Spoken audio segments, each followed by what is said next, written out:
You'll lie down on your back, arms down alongside you. You're going to use your palms a little bit here, and we're going to try to eliminate a lot of momentum here. So squeezing the legs together, you're going to lift them up, lift the tailbone, lift the lower back, push up, and then you're going to roll up, jump, roll back,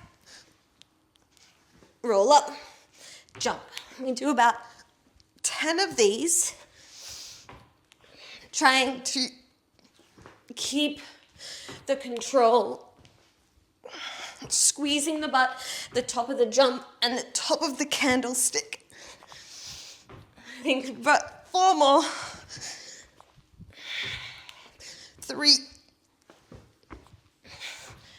2, last one.